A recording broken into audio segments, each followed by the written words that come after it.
রাজধানীর বাজারে নিত্যপণ্যের দামে বড় ধরনের পরিবর্তন না হলেও হঠাৎ করেই কমে গেছে সয়াবিন তেলের সরবরাহ। এতে বিপাকে পড়েছেন খুচরা বিক্রেতা আর ভোগান্তিতে সাধারণ ক্রেতারা। বিক্রেতারা বলছেন, ডিলারদের কাছ থেকে চাহিদা অনুযায়ী তেল পাচ্ছেন না তারা, ফলে অনেক দোকানেই সয়াবিন তেল প্রায় নেই বললেই চলে। রেট ঠিক আছে, রেট বাড়েনি, তবে চাহিদা অনুযায়ী কোনো কোম্পানি মাল দিচ্ছে না, ডিলার মাল দিতে পারতেছে না। কোম্পানিরা আমগুলো দিচ্ছে না, ডিলাররা পাচ্ছে না, ডিলার আমগুলো দিচ্ছে না। বর্তমানে সয়াবিন তেলের 5 লিটারের বোতল 950 টাকা, 1 লিটার 195 টাকা, খোলা পাম তেল 165 এবং খোলা সয়াবিন তেল 185 টাকা লিটার দরে বিক্রি হচ্ছে। কারণ বাজার 2-3টা ডিস্ট্রিবিউটর এরা বলতেছে তেল দেয় না, তেল পাই না, আমরা পামু কই, আমরা যাই আনি আপনাদেরকে ভাগযোগ করে দিই। গাড়ি ভাড়া বেশি, কোম্পানি নেয় বেশি, এখন তার আমাদের কিছু বলার থাকে না। কেন এরকম বা কেন দাম বেশি, ওই ধরনের কোনো অভিযানও আসে না আপনি 2-4 মাসের ভিতরে। অন্যদিকে ঈদের পরে মুরগির বাজারে যে অস্বস্তি ছিল সেখান থেকে একটু স্বস্তি ফিরেছে, তবে সেটাও সাধারণ মানুষের নাগালের বাইরে। সোনালী মুরগির দাম 420 থেকে 430 টাকা ছিল, সেখান থেকে কমে এখন বিক্রি হচ্ছে 380 থেকে 400 টাকায়। ব্রয়লার মুরগির দামও কেজিতে 10 থেকে 15 টাকা কমে এখন 170 টাকায় নেমেছে। মুরগি আজকে চলার লাগছে আমাদের ব্রয়লার পড়তেছে আমরা 170-80 টাকা, আর সোনালী বেচতেছি আপনার 350 টাকা 60 টাকা। মুরগি আজকের বাজার ব্রয়লার চলেছে 170 থেকে 180 টাকা কেজি।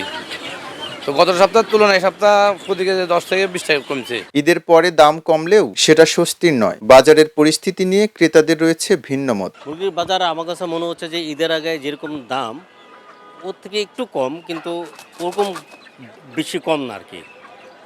আগে যেমন দেশি মুরগির দাম ছিল আপনার 600-650 টাকা বা 670 টাকা, এখন সেটা 700-র উপরে আছে, বুঝছেন। আমি অন্যগুলোর কথা বলতে পারবো না।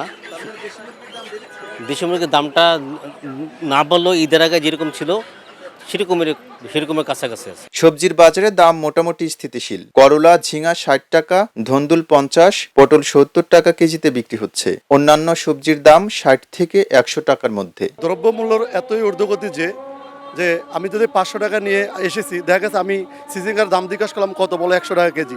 যে সিজিঙ্গা আমরা 30 টাকা 40 টাকায় বিগত বছরে আমরা খেয়েছি। আপনার গেলা পটল জিজ্ঞাসা করলাম দাম কত, বলে 80 টাকা। সাধারণত পেঁপে খাই আমরা, সাধারণ পাবলিক যে পেঁপেগুলো খাই, সেই পেঁপেগুলোও প্রায় 60 থেকে 70 টাকা কেজি বলতে। তো আমরা সাধারণ মানুষ কোথায় যাবো? সবজির দাম অস্বাভাবিক দাম, কেন এর সাথে পরিবহন কস্ট নাকি বেড়ে গেছে, এই জন্য সবজির দাম বেড়ে গেছে, এটাই মূল কারণ। কিন্তু পরিবহনে তেলের মূল্য তো বাড়ে নাই, কিন্তু সবজির দাম বেড়ে গেছে, আমাদের ক্রয় ক্ষমতার বাইরে। ক্রেতাদের নাভিশ্বাস উঠলেও বিক্রেতারা বলছেন ভিন্ন কথা। আছে দাম বাড়ার পেছনের কারণও। ক্রেতারা বলতেছে যে কাঁচা সবজির দাম বেশি, তেল গ্যাসের কারণে, বুঝছেন, এগুলোর কারণে, যানবাহনের কারণেই সবকিছুর দাম একটু বেশি। সব মিলিয়ে বাজারে বড় ধরনের মূল্য বৃদ্ধি না থাকলেও সয়াবিন তেলের সংকট ক্রেতা ও বিক্রেতা দুপক্ষকেই ফেলেছে অনিশ্চয়তায়। দ্রুত সরবরাহ স্বাভাবিক না হলে পরিস্থিতি আরও জটিল হতে পারে। এম রহমান, খবরের কাগজ, ঢাকা। খবরের কাগজ, নিখাদ, নির্ভীক, নিরপেক্ষ।